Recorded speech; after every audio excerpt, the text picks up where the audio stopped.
Você sabe o que é bacana da gente estar falando? É que assim, eu tenho uma. Acho que a coisa mais. A gente já falou disso.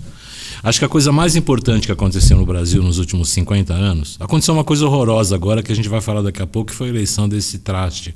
Mas a coisa mais importante, mais produtiva que aconteceu no Brasil nos últimos 50 anos foi a entrada da periferia na paisagem da cultura. Cara. Eu fiz USP, tenho uma trajetória de branco, de classe média baixa, mas entrei na USP. Então, me lembro que para mim a USP tem um valor. Parece que eu ouvi o barulho de mudar de classe social no momento em que eu entrei na USP. De qualquer maneira, tem uma coisa que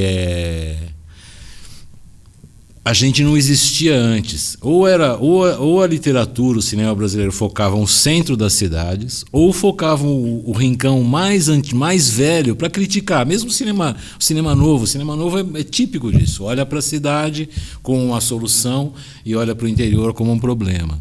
Isso na literatura brasileira também tem. A gente ainda cultua, são grandes, mas a gente cultua muito a literatura regional no mundo acadêmico e cultua pouco os escritores urbanos, né? Isso é um traço desse Brasil contemporâneo.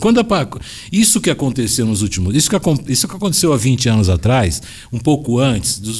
Se pensar no rap, no hip hop, no movimento negro, isso vem lá dos anos 70, que aparece na periferia, o movimento da carestia e tal. Cara,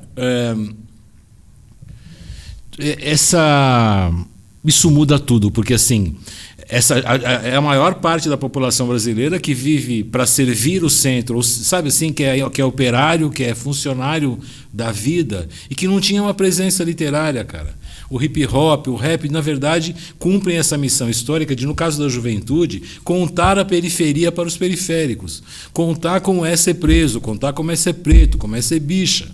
Sabe assim, esse serviço, quem fez, foram os autores de periferia. Por piores que eles sejam, para ser bem claro, por mais toscos que eles fossem no começo, isso mudou completamente. Hoje uma antologia séria de poesia brasileira, que não tem alguma coisa do Mano Brown, não é uma antologia de poesia brasileira séria. As coisas adquiriram uma dimensão melhor, muito maior.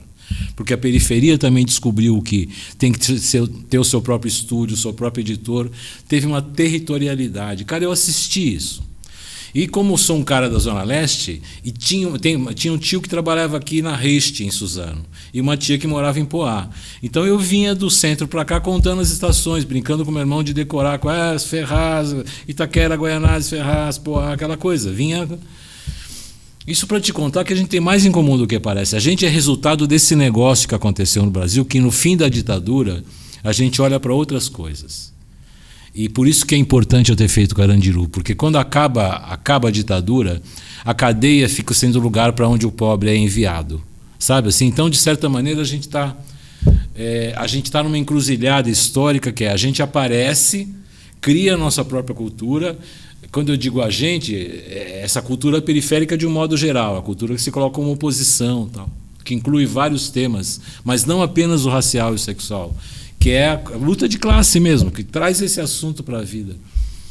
Isso aconteceu recentemente na literatura brasileira e graças a uma coisa que não é o centro, que não é o acadêmico, que ainda prevalece nas traduções, assim, no mercado, no grande mercado literário.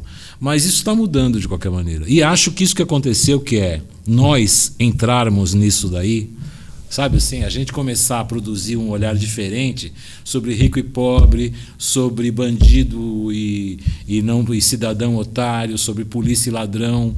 Tem um olhar que é original disso agora, sabe assim? E que começa com esse negócio que começa com a música, com o rap, assim, que eu me lembro, tem um movimento punk que na periferia tem outra conotação, é mais político, sabe? A Toco está aí até hoje, sabe? Sim. Enfim, cara, isso para te contar que é um caldo de cultura muito importante. Isso não vai mudar, apesar, digamos que a norma culta brasileira ainda não olhou para isso com o devido olhar.